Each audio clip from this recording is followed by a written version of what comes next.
Hello and welcome to the Cult is King podcast. I am your host, Rambling Bones, joined by my co-host, the Duke. Howdy.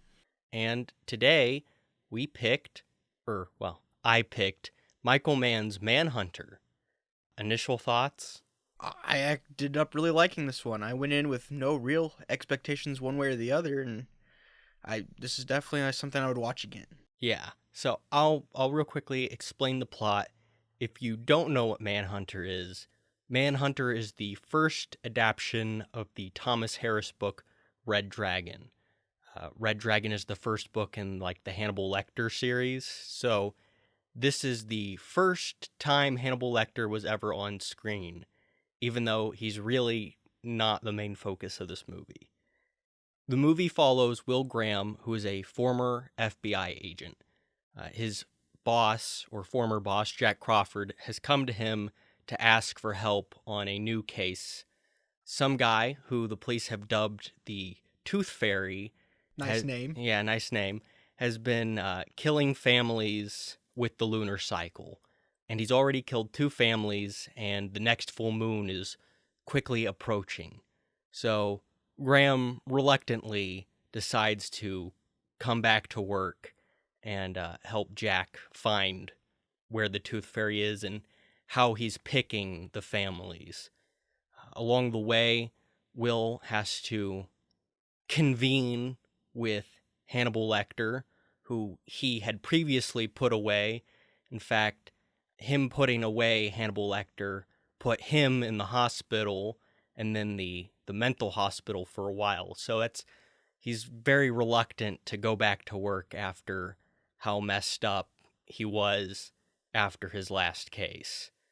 While Will is hunting for the Tooth Fairy, the Tooth Fairy, who's actually a guy named Francis Dollarhide, he doesn't really come in until much later in the film, but you get a little sort of a small story with Francis and this blind girl he works with, who they have a little romance, and that actually gives a little more to his character. But that is essentially the story right there, and the movie ends with a big shootout. It's very cool, and yeah, that's the plot. No, this movie definitely wins coolest use of Inagata Vita. Yeah, no, we'll definitely talk a bit about the music when we get there. I guess I'd like to start out with just talking about who's in the movie. We have a pretty good cast for this one. Yeah, this is a case of, at the time, a lot of these actors weren't known. Now, a lot of them are known. Michael Mann, who is the director and writer, he was definitely known at the time. Miami Vice. He's probably still best known for Miami Vice. Yeah, he's probably best known for Miami Vice. He was the executive producer. That was his baby. He also later made Heat. In fact, he was working on Heat while working on Manhunter, but Heat didn't materialize until many years later. Apparently, Mann has a habit of taking a very, very long time to get around to the shooting part of making a movie. Before this, he had worked on a movie called The Keep, which is very much a cult film. Yeah, and very much one that we'll probably eventually touch on. And Thief with James Caan, which is also pretty much a cult film that is very good. Yeah, it's funny. A lot of his movies have been probably looked on now a lot more fondly than they were when they were released. Well, I think everything after Manhunter was high caliber. Yeah. I mean, Last of the Mohicans. That's true. I had forgotten that he directed that. And I believe he did Ollie with Will Smith. And pretty much everything after Manhunter is something that you'd be like, oh, I know that. That's famous. But everything pre-Manhunter is sort of in that kind of cult area. But our lead actor playing Will Graham is William Peterson. And if you're anything like us, you probably look at him and immediately go, it's Grissom. Yes, he is Gil Grissom on CSI Las Vegas. which he was also apparently one of like the big producers on that show. I don't know if that was post him acting or while he was acting, but Well, and I didn't see anything specifically. I don't know if you did, but I would be very surprised if his role here in Manhunter didn't get him that role. I believe Manhunter, it was sort of an inspiration in some ways for that. Manhunter, I believe, sort of kicked off the perception change of the FBI into we're actually seeing what actual investigation looks like for the FBI, and we start having FBI like protagonist. Yeah, it was kind of like one of the early, like, kind of helped popularize the police procedural. Mm-hmm. William Peterson was also in Young Guns too. He's been in other stuff, but I think if anyone knows his name and what he's in, they just know Gil Grissom. Which, if you have to be known for one thing, you could do worse. Yeah. Tom Noonan plays Francis Dollar Hyde, or the Tooth Fairy. And he does a wonderful job, by the way. Yeah, he's interesting. What we know him from is a little movie called Eight-Legged Freaks that he's Little in. classic called Eight-Legged Freaks. He's in like the first 5 minutes and then dies. And we also know him from a little show we've mentioned previously called Tales from the Dark Side. He's actually in one of our favorite episodes. Honestly, we could start a podcast and just talk about Tales from the Dark Side, and I would be cool with that. He's in other stuff. He's in high caliber stuff. He's in RoboCop 2. There you go. He's Kane in RoboCop 2. But while making this movie, he was very method. He didn't want to interact with anybody. In fact, Michael Mann helped facilitate this by sending out a memo to everybody that if you talk to Mr. Noonan, you will be severely reprimanded, whatever that means. Man, actors are such weirdos. He didn't interact with anyone. He would actively avoid Peterson until, I believe, the final night of shooting was the final scene where they confront each other. And even when they were doing that scene, Noonan didn't even talk to him the entire night. Bill Cox, who plays Hannibal Lecter, Tom Noonan did not meet him until many years after making this movie. Well, they don't have any scenes together now that I think about it. No, they don't. Yeah, that's interesting. He also wanted to be called Francis.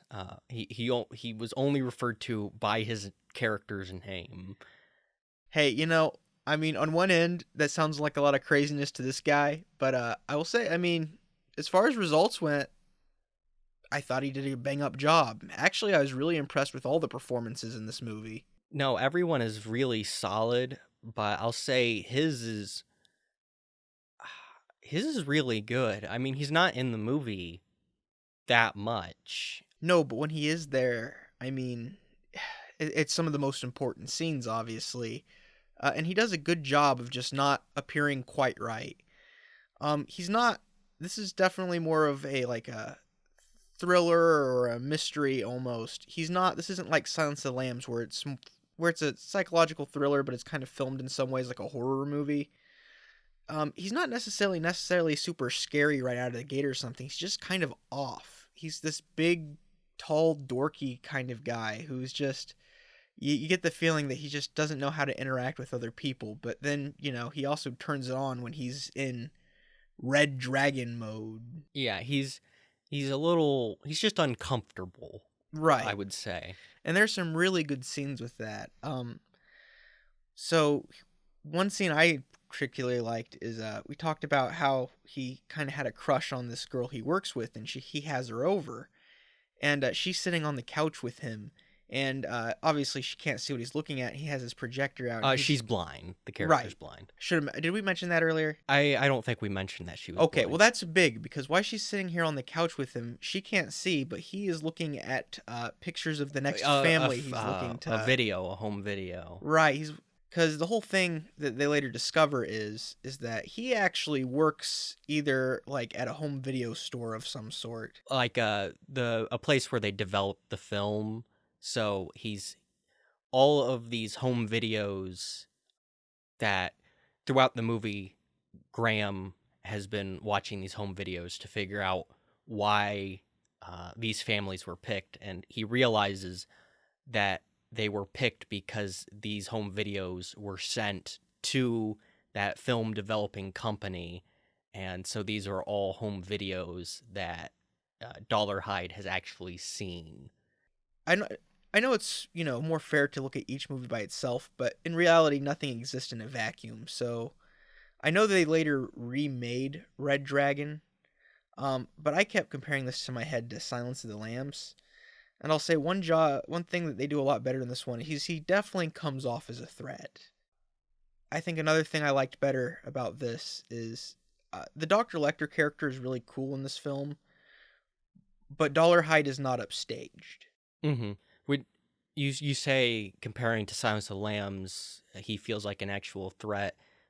Did you think that in Silence of the Lambs that Buffalo Bill was less threatening? He was definitely creepy, but you have to wonder if he didn't pull off his crimes more by luck. He didn't strike. I don't know. When I was watching him, he didn't strike me as a terribly intelligent fellow. Well, with such great lines as "she a great big fat chick," you really got to wonder about the mental might Well, and there. that was just a personal thing. This isn't me even trying to attack the actor or Silence of the Lambs. It's obviously a great movie, but when you have a movie that's the first appearance of Hannibal Lecter and one of the the first adaptation of a Thomas Harris book, it's hard not to draw some comparisons. Well, actually, the first adaptation of a Thomas Harris book was a movie called, I believe, Black Sunday, about terrorists trying to blow up a Goodyear blimp in the middle of a sporting event. I stand corrected then. There's probably a good reason you haven't heard about it. Well, I'm surprised having seen this that I hadn't heard of Manhunter, but before we go in, we still have There's some other actors, yeah, I'm about to say this had a fairly decent cast. I guess going into Lecter real quick, that's an actor named Brian Cox, who is a Scottish. He was like a Scottish stage actor, and this was really his breakout into film. And he had a very long, successful career that's still going on today. There are still, like on his, filmography page, some TBAs there. Yeah, he's Stryker in the second X-Men movie, like of the original X-Men series, and he's the police captain in Super Troopers, He is. which I guess I never put two and two together. And seeing all of this serious, high profile acting chops he is displayed, and then seeing him in Super Troopers is really just a whiplash. Well, and the thing is while I never necessarily seeing him in movies, I never noticed that he was in all of these movies. Looking back through his filmography, I kept going, "Oh wow, I've seen that," or "Oh, he was that guy." Yeah. And he's Hannibal Lecter in this, and Hannibal Lecter is not the focus of this movie at all. No, and don't get us wrong, he's an important facet of this film, but this is not a story about Hannibal Lecter. Yeah. He's important to Will Graham's backstory, and then later he becomes important because Dollarhide starts to reach out to him through coded messages, and at one point he gives off Will Graham's address, Mm-hmm. which I think ends up being more important in the book than it is in the movie. I've read Silence of the Lambs, but I have not read Red Dragon, so I can't comment too much on what was changed here and there. Yeah, so I'll real quickly touch on that. In the book, how the movie or the book ends, is the house that Dollarhide's in explodes, and they think he's dead. Will and his family go back to their home in Florida, where he's waiting for them, and it's the second surprise climax, and then they have their final standoff. Then that was how this movie was originally going to end, and that is how the Red Dragon film ends, but due to budget constraints, they didn't end it that way.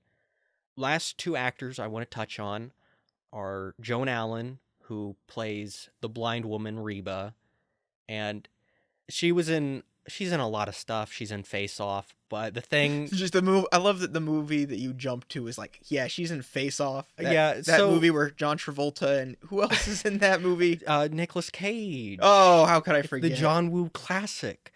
Um, Whenever I'm looking at the list of things people are in, I probably don't tend to choose the most important roles rather than the things I enjoy. But the other thing that stood out to me, and if you're a pro gamer, um, Oh, it's my sh- turn to cringe. yeah, she is the voice of Delphine in Skyrim, who is, if you actually play the main plot line of Skyrim, she's a main character. But you shouldn't be playing the main plot line of Skyrim. Who You does should that? just be. I'm gonna be honest. For the hours I have sunk into those Elder Scrolls games, most of it is just running around in the wilderness, Exactly. murdering chickens and being arrested for it. The last actor is Dennis Farina. I believe I'm pronouncing that correctly. And he is Jack Crawford. Now, he was the lead in a show called Crime Story. He was in Miami Vice. He was in a lot of stuff. But what makes him interesting was that he was an actual Chicago police officer and on the side was acting until he eventually moved into fully acting. But he was an actual law enforcement agent. And him, Joan Allen, and William Peterson were all based in Chicago. So they were in a lot of plays together. And I thought that was an interesting connection. It is an interesting connection. Oh, I'm sorry, I lied. One last actor. He's not important. Frankie Faison, I believe it's Faison, plays Lieutenant Fisk, who is just some cop who has a few lines. The only reason he's important is because in Silence of the Lambs and the rest of the Hannibal movies, he is Benny the Orderly. So he's the only connection between the two movies. There's an actor named Dan Butler who was in both Silence of the Lambs and this, but I don't know who he was in either movie because he's not important. Well, and I gotta say, I was surprised. So, obviously, I had never even heard of this film before you brought up that we might want to do it for the podcast. Despite, being an adaptation of a fairly popular book. And I gotta wonder what happened to this movie. Because when I watched it, my thoughts were like, this is a really good movie. Why has this been, why has this fallen into obscurity like it has? Two things that I came across. This movie, the budget was $14 to $15 million, and in North America, it made somewhere between $4 and $8.6 million. So it was definitely not a success. But the reason for that was the producer, Dino De Laurentiis, who gave us such classics as Conan the Barbarian and Army of Darkness. He's big name in producing. His company was going through financial troubles, so the distribution was off. I didn't get distributed into the rest of the world until like a year after it had been distributed in North America, and I'm pretty sure it probably didn't get a big spread in America at the time. Do you think this is mostly a case of it didn't get out there to be seen? I don't think it got out there to be seen. Critics at first were not. It's again one of those movies where critics weren't a big fan of, and then years down the line it got Public opinion changes, and then they have to change so that they look smart. But that We actually knew it was a good movie the whole time. Well, after a second viewing. No, it's well, we saw Silence of the Lambs, but how do I make myself look smart? Did you know that Hannibal Lecter appeared previously and it was better that time? I saw so many articles like that. That being said, there's no getting around it. We've got to answer this question. How would you compare Brian Cox's Lecter to Anthony Hopkins?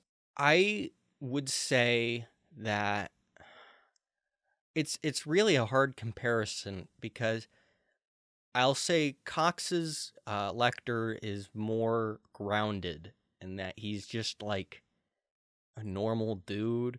I'm not a big true crime guy, but I have watched, the Ed Kemper interviews and like some like the serial killer stuff, and a lot of them do just sort of talk like normal people, Well, while if they let's be honest, if you're a serial killer and you can't, come off as a normal person, you get caught a lot earlier. while Anthony Hopkins is very He's uh, Dracula for the modern well, age. and I think Silence of the Lambs, there are parts of that movie where he's not that theatrical, but Right. definitely as the series goes on and the series becomes more about him, it got maybe not sillier, but more Less grounded for less sure. grounded, more out there. Well, it's like any character. Like in this movie, Dr. Lecter is a very smart serial killer. He is not like he is in the TV show where he's like some sort of satanic figure. He's not like this superhuman Dracula-esque villain. He's just a very smart serial killer, and I think he does a very good job of portraying that. Like, you can tell right away that he's very smart, he's up to no good, and you can tell that his ego is still very freshly bruised from being caught by Graham. And I think for me with Lecter, he feels like a character who is best used maybe minimally, or he's a character that you should want more, but you maybe shouldn't get more. And that's the problem with a lot of things in movies, is that what audiences want or what they think they want doesn't actually always make the movie better once they get it. I mean, it was the same when they made the book, which I did read regretfully, Hannibal Rising, and then I think there was a movie of that. Well, there Yeah. was a movie of that too, where they like gave Lecter's origin away, which I don't think Thomas Harris even wanted to write that book. Well, But he when the did write money that book. flows. Well, I think he basically came down to, hey, we're making this movie. Either you can write the book and get to decide what the backstory is, or we'll make something up. well, I'm sure that even when they made the movie, they didn't think, well, we're gonna have to follow this real closely. Just give us the spark notes of your book. But no, Thomas Harris, I think. I mean, you've read more of the Hannibal works than I have, I've read a couple. but it's my understanding that he also sort of liked the Hannibal character a lot. So with each subsequent book, Hannibal started to become more important. And then even with the movies, Hannibal becomes more important. And their Red Dragon came came out after Silence of the Lambs. And so they added a bunch of Lecter scenes into it that weren't original to the book because Hannibal Lecter was so popular. Well, and so I did, after watching this, watch scenes and watch as much as I could of their Red Dragon. Manhunter is a much better movie. I I like there's things about Red Dragon that I do like. I think it's not a bad movie. I do like Edward Norton, but I don't think he holds a candle, though, to the I way think that William... Peterson's better. Yeah. Yeah. I liked their Francis, and I think it's sort of a weird give and take because in that movie, there's more time spent on Francis and his relationship with the blind woman Reba, but at the same time, that sort of takes away some of the mystique around him. So I mean, it's like a trade-off. Do you want more Do you want a deeper character? Or do you want a scarier character? The movie is ugly though. Like it suffers from that 2000s digital blue, and it's just hard to look at. It's an ugly movie. While this movie is a very pretty movie. No, this is a very visually striking movie with lots of color and some very beautiful scenes. Yes, this movie's cinematographer is Dante Spinati. This movie is made by a lot of Italian people, despite Michael Mann being American. Apparently, Dino just gave them like a ton of Italian crew, and I think the Dante was probably the only English and Italian speaking crew member on there. So a lot of the crew didn't actually speak any English. So they're all going through him, basically. They're all going through him, but Michael Mann, I watched an interview with Dante, and he was talking about how Mann really liked the color green because it was kind of provided an uneasiness to a lot of the scenes, but Dante introduced Mann to the color blue. Man had never seen the color blue He before had never Dante, seen. And so this movie is very blue, but not blue filtered. yeah, it's not ugly. It's not like they went into color correction and shifted everything to be blue. Surely the 2000s were a godless time. Yeah. This is just it's so beautiful, this movie. This movie, part of actually what the critics didn't like about this movie is it was too stylized. The music was too stylized and distracting. The actual cinematography was too stylized for them. Well, if anything, I really liked it for if some ways, and tell me if I'm reaching here. He feels kind of like he's Argento, but turned down a little bit. Yeah, it does sort of. I mean, with the color, it feels like you've got that Argento Italian lighting, but Which I guess tuned for the down record, for a less out there well, type film. yeah, it's not quite like Argento, where sometimes it's more style than substance almost. Mm-hmm. For anybody unfamiliar with Dario Argento, one, stay tuned. Definitely going to be some movies of his on our to-do list. But he was an Italian filmmaker famous for the giallo genre, Yeah. which is usually like a cross a mystery movie with a slasher movie. But he directed things like Suspiria and Deep Red that are pretty well known, Yeah. and a lot of things which have fallen into the cult classic category. Yeah.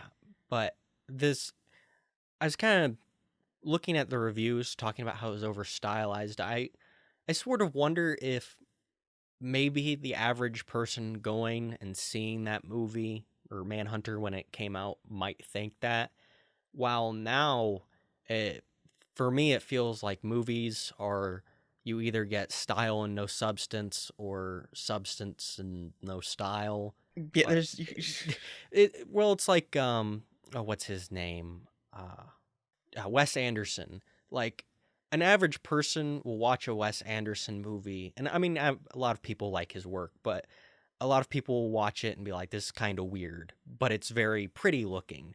While an average person going to watch a movie that wouldn't be weird to them would, those movies tend to be very ugly. So it doesn't feel like there are many movies that have both that really pretty style combined with a down to earthedness. While this movie is both pretty and like normal. Yeah, no, it's a good looking film, but it's not just good looking; it also sounds good. I really liked the soundtrack for this one. Yeah, the soundtrack is also interesting. Another comparison that critics were making is this movie's too much like Miami Vice, which I think is only a plus to this movie because Miami Vice is fantastic. Yeah, in Bones' opinion, there cannot be too much Miami Vice. But this movie uses a lot of music. It's almost the music kind of reminded me of John Carpenter, in the sense, we got a lot of like synth like keyboard going in, and it's good, but it tends to be kind of minimalist at a lot of parts. In some parts it's minimalist, and then other parts it's beating you over the head. But usually, like when it intensifies, it helps the scene because it really, or at least I thought it did, Mm-hmm. because it really gets you can see that the stakes are being raised. I think somebody attached to the film who was in an important position stated that the music is purposely distracting in some scenes. Like there's a part where Francis has pulled up to the blind woman's house to like pick her up or visit her, and he imagines her kissing another dude, and it's not even in the background. There's I guess like the number one featured song of this movie is called "Strong as I Am" by an obscure band called the Prime Movers. It almost, it's not a music video, but that music is just pounding through. And No, it's almost like the scene itself is in the background and the music's in the foreground. yeah, I think that's the only time where the music is really like that, except for when you get to the end, the final shootout is synced to Inagata Devita. And it synced really well. Probably the best use of that song ever. And that is like No, so Peterson's character, also Will, he also will. also Will, is he's outside and they found the house, but backup has not arrived yet, and he can see through the window the Dollarhide is about to kill her. And he is like, he decides that, plus you get the idea at this point that Will's not maybe using his best judgment. Hmm. His whole thing in the movie, the whole idea of his character is that he's able to get in their heads. So he's constantly going and trying to look at the scene the way like Dollarhide looked at it, and he hates this guy. He wants to catch him and just put him down. Hmm. So he's charging as Inagata Devita is starting to kick in, and then he breaks through the window as that riff is blaring, right at Buffalo, or not Buffalo Bill. He just barreling down right on Dollarhide, and it's an awesome scene. No, I mean, when you sit and really think about it, it's like, well, maybe he should have just shot him through the window, but I don't care because it is so cool. It is the coolest thing ever. It's the best scene of the whole movie. It's the best scene of the whole movie. And this is a movie with a lot of good scenes. You know, it's not like it's just the diamond in the rough, but it is the tippy top. And it's good that it's the tippy top because it's the climax. I've seen too many movies that have a lot of good scenes or a lot of good build, but the climax kind of fizzles. Yeah. No, this movie nailed it. The rest of the music is composed by a band called the Reds, who, I mean, they're a short-lived rock band, very obscure. This is their claim to fame. They did music for Miami Vice, and after doing that, Michael Mann brought him on with a Michael Rubini to do the music. And whatever music that they didn't create, they used a few songs from a band called Shriekback, which is like a post-punk art rock band. I'm gonna be honest, I have never heard of this band, and they sound awful. But I guess if they did the music for this movie, I guess they weren't too bad. I mean, I like the songs that are in this movie, but it's not exactly like driving to church on a Sunday. Time for some easy listening. It's a little strange, a little out there. And I mentioned the Prime Movers, their song. Now, this isn't a music podcast, but I'd like to recommend a little band for you. You should definitely check out the Prime Movers. I mean, their stuff I like it. It's kind of one of those things where I'm kind of surprised. Oh, kind of like this movie. I'm kind of surprised they didn't catch on. Yeah, but what little music they did release, the Prime Movers did break up, but 3 of the members went on to form a little band called Dread Zeppelin. And once again, not a music podcast, but you should at least look up Dread Zeppelin just to see what it is. They pretty much make reggae versions of Led Zeppelin songs, but the vocals are all done in like an Elvis impersonator style, and it's if that sounds awful, it really is actually, it's kind of good. Yeah, if Las Vegas Elvis had a reggae band and they only did Led Zeppelin covers, that's the band. And it's like a joke, but a joke that's actually good and you could listen to it. It's like they made a whole career out of a joke. Yes. But if you're looking for creative ways to get the aux cord taken away from you, you could do worse than Dread Zeppelin. Yes. And then Iron Butterfly is Inagata Vita and nothing else. They didn't do anything else. So you probably have made somebody very mad. I probably have. But no, that's the only song the average viewer is going to know. I will say the one thing that might turn some people off here, especially with the soundtrack, is, I don't know, for me it doesn't bother me if a movie is like quote unquote dated. But this is a very 80s movie. And the soundtrack especially that little Strong as I Am music video, it's almost excessively 80s at times. Yeah. Personally, that wasn't much of a turnoff for me. That didn't hurt my enjoyment, but I know for some people that might be a put off. Yeah, no, I would agree. Honestly, my only complaint about this film is in the climax there are some very strange jump cuts. So I don't have this confirmed exactly, but I have a little theory about that just from what I've learned. A lot of this information that I'm pulling is I sprung for the Shout Factory special release of this movie. They don't sponsor us, but they should. Well, yeah. All of it's like, oh, I see you have 100 views on YouTube, but take all of this money. But they released like the theatrical cut and director's cut with a bunch of special features that you can't find that for a reasonable price right now. In fact, this movie's a little kind of hard to find, and I think this is just a little conspiracy theory, but MGM owns this movie. They own all the Hannibal Lecter stuff, and I think because they own all the Hannibal Lecter stuff, that maybe because they're pushing the Anthony Hopkins movies, that this movie has just sort of been shelved. And so, Which, like I said, it doesn't deserve. This is so good. yeah, and that might not be it at all, but that's sort of how the wheels in my brain are turning. But going back to your thing about the jump cuts, the visual effects crew walked out on that last night. I think there was an argument between Michael Mann and them. And so all of the special effects that you see in that last scene are done by Mann and the rest of the crew. Like, there's a part, where Dollarhide is being shot and there's blood splattering on the wall.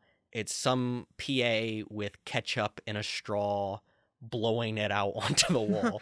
And for the record, that didn't necessarily look bad, but for me, it was just the jump cuts well, and to give you an idea of like what we're talking about, it's like when somebody's shot. I mean, the footage just like spazzes.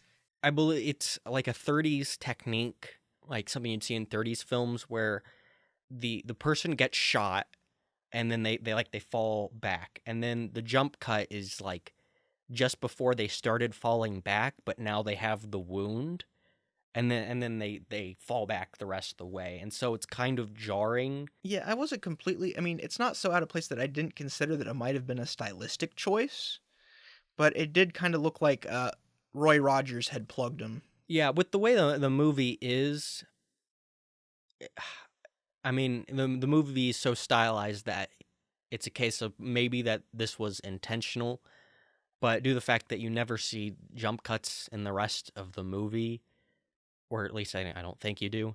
No, now granted, there's not a lot of shooting going on But otherwise in the movie, but yeah. I think it was a case of we don't have squibs, we don't have people who can operate that, so we can't we don't know how to suddenly have a wound appear other than through that method. And I mean, with the visual effects crew walking out, one thing that everybody, all the actors in their interviews kept talking about is how Mann likes to film for 20 hours straight, sometimes 24 hours straight, with a 5-hour break before you start the next day. And so the crew was constantly rotating out, like people just leaving and new people coming in. And I Bones himself has been on a film crew. We're learning the deep lore. And we were just doing 14-hour days. And I thought I was going to die after that. Yeah, Bones used to like movies. Yeah, I used to like movies. But I mean, I can't imagine 24-hour days filming. But Mann is very meticulous. This was kind of a funny little side note. There's a scene where Graham is talking to Lecter in he's on the phone with Lecter in a hotel room. And way in the background, there is a giant skyscraper that's a hotel. Mann had some of his crew all the way over in that hotel, having them like go up and down in this elevator with a light on it, so you could see it in the background. It's such a small Which is silly detail. because, you know what? I didn't even notice what was going on in the background. No, with hearing how Mann is, I wouldn't be surprised if that his films are the type that people think there are secret messages in, because he's one of those directors, like maybe not quite to the extent that Kubrick is, but he's everything in the shot is there for a reason, unless it's not. Well, I mean, Kubrick did such a good job with the moon landing. I guess the other thing I wanted to, since we've done a lot of comparing, I'd say that of the Will Grahams, I know we already said that this Graham is better than the Edward Norton. This Graham is also way better than the one in Hannibal, the television Right. series. And it's funny because you can actually go online and find some comparisons because I suppose in part of the actual Hannibal series, they actually start to cover the events of Red Dragon. Um, but yeah, one thing that struck me is this is definitely, of the three, I thought this was the most intense portrayal. Mm-hmm. Um, One thing that I didn't feel like the other two kind of leaned into enough is we already said before that kind of the whole thing behind him is that his whole thing is that he gets in the killer's head and he doesn't like that, but he has to do it.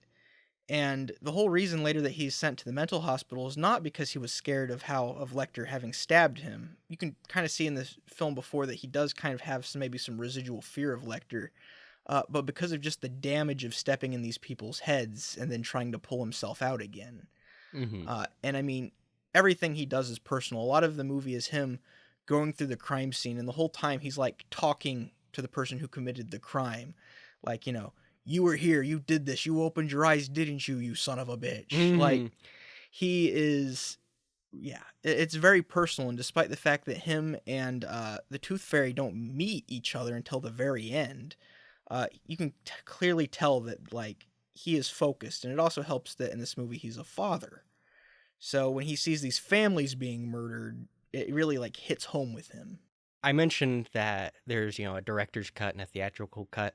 I would say just watch the theatrical cut, but the one thing the director's cut did that I do like is that there was an even more emphasis on his relationship with his family.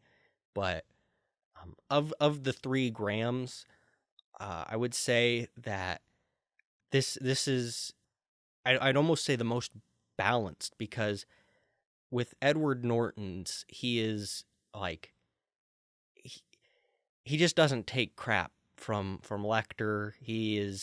Just he's all of like the down to business. He is a tough guy. Well, and in this feeling, you get the feeling that like he won against Lecter, but he still remembers. But it's like he's messed with the snake and been bitten before, and he remembers that. Yeah, this he's definitely got that. He's got some stuff going on in his head. The Hannibal one just completely leans into him being mentally unwell, and I don't feel like it really matches up to with the way the character was written in the book or with the to previous be portrayals. to be honest, I mean I watched a lot of Hannibal, and I did enjoy it, but it's kind of just fan fiction. If I'm Right. being honest, it's a It's fan fiction down to shipping down to down to shipping Will with Hannibal. yeah. There's a Which little there is bromance there. there is nothing like this here. No, Will abhors Hannibal in this, and the feeling is definitely mutual. Yeah, no, they don't like each other. I think that's also something that's kind of interesting looking at this with Silence of the Lambs. Clarice's relationship with Hannibal versus Will's relationship with Hannibal. No, because Clarice gets Hannibal to talk kind of through like her humility and being like revealing vulnerable details. Whereas in this one, it's like Will and Hannibal are trying to see who's going to blink first. Yeah. Will is maybe not as IQ smart as Lecter, but he's definitely an even playing field in cleverness. Right. Yeah, I mean, he kind of plays it off a little bit as getting lucky somewhat. He is the guy who put Hannibal behind bars. I guess we should also maybe mention the Manhunter title and also the Red Dragon title. The reason this movie was called Manhunter, it was originally called Red Dragon, but they didn't want this movie to be mistaken as a kung fu film. Which that was a valid concern in the 80s.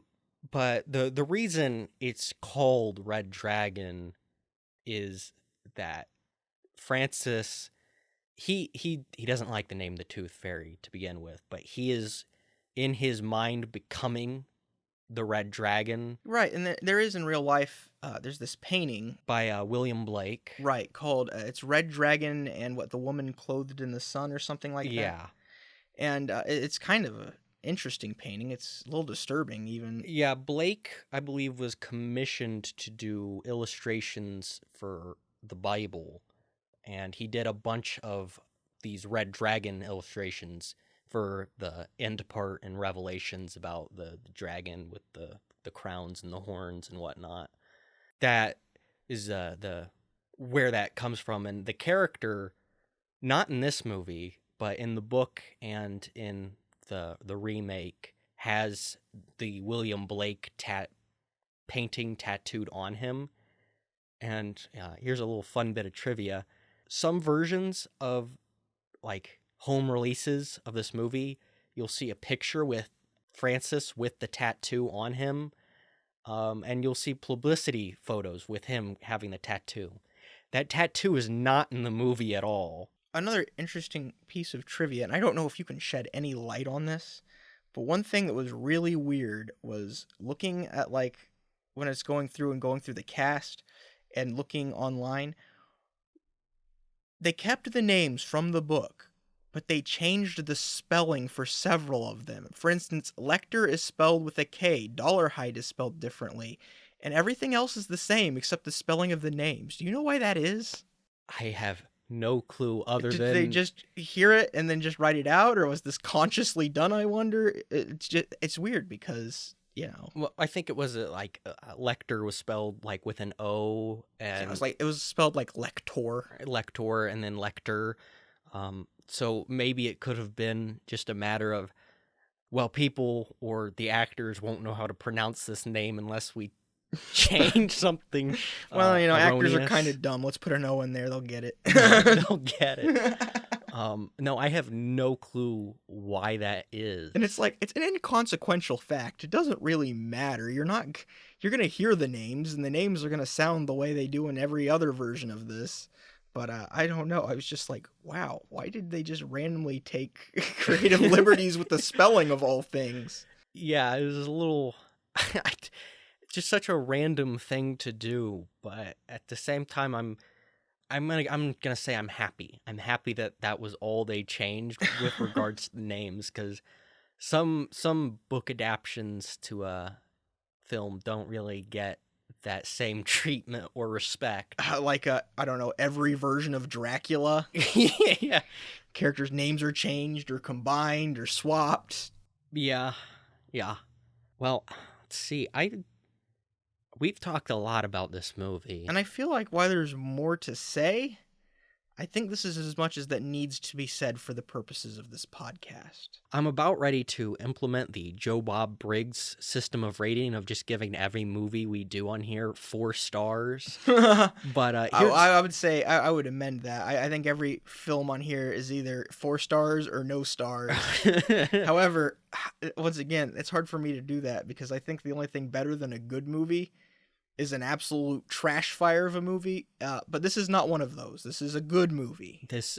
I think by most normal people's metrics, this would be a good movie. This is a movie you could show to the average person, and I think they would enjoy it. Especially if you're a big fan of thrillers or police procedurals. If you like Criminal Minds or CSI or something, and you want something with a little more style, this is a good one. Yeah, This movie has scenes actually shot at the FBI lab in Quantico using actual FBI techniques.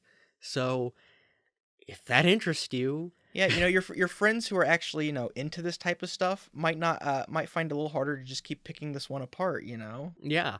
I think my only critique, and this isn't a problem for me, but this might be a problem for some viewers, is that It's a movie that really does require your attention. All of the facts and evidence and whatnot are laid out. There isn't things missing, or at least not things that I caught. No, it's not cheaply hiding things from you so you can make some sort of strange twist. But at the same time, unlike Red Dragon, where it holds your, I mean, it doesn't hold your hand, but in, the remake, it gives you, okay, we're moving from point A to point B to point C. There's, a very clear train that you're following. This movie there is that train, but it's not really pointing to it so Which blatantly. Which could be fun for some of you guys, looking at the evidence and kind of trying to see where the movie's going to go. But yeah, this is not a movie to like be playing something on your phone while you're watching. You're going to miss important details, and the movie's going to be worse off for it. Yeah, no, this movie is you put down your phone and you watch it. But apart from that, But you can show this one to your normal friends if you have any. this film's great. Highly recommend. The Duke recommends. Duke recommends. And with that, I'll turn it over to the Duke. Duke, have you thought about what we're watching next time? So you caught me off guard a little bit here because despite knowing that we were going to film the podcast today, it apparently didn't occur to me that it was my turn to pick. So while I'm thinking about doing Rollerball soon, I need to check where that's most readily available to watch. But one movie I've wanted to do is, what you might not know is that The Giant Claw is our first episode. It's not the first one we filmed, or I should say recorded. It was the first one we liked, but how do you feel, Bones, about taking another crack at Dario Argento's Phenomena? I think that would be a very good idea. And also, I should real quickly say, if you'd like to watch Manhunter, good luck. I think your best bet is to buy or rent it off of YouTube. But Yeah, Phenomena is much easier to find. right now. At least I'm pretty sure it's easier to find. It's on Tubi. Yeah. Yeah, So it's on Tubi. You can't get easier to find than that right now. you can watch it and then watch our episode on it. Yeah, we'll all meet. There's going to be a quiz, okay? So you better have watched it beforehand. But Exactly. That's my pick. If you enjoyed this, just tell your friends. We're trying to make ourselves as available as we can. We're on YouTube, Castbox, Odyssey, and hopefully very soon Spotify and Apple Podcasts. If I can figure out how to work it. We're just rubes, guys. I'm a rube and I have a lot to do. So He has a lot of crap. What's that game you like to play? Yakuza. I was thinking Dead by Daylight, but yes, he has a lot of Yakuza to play, so we'll see if he can be bothered. But in the meantime, tell your friends, leave a comment. Like I said, we've been slow about it, but we will be getting to recommendations. If you have some, drop ours. Look, this podcast is going to last forever. This is just going to keep going on and all forever, and we're just going to make a list of movies, and that movie's list is never going to end. Please add to it. Yes, please do. I guess all there is to say is thank you for listening. And keep it cold. Good night and goodbye.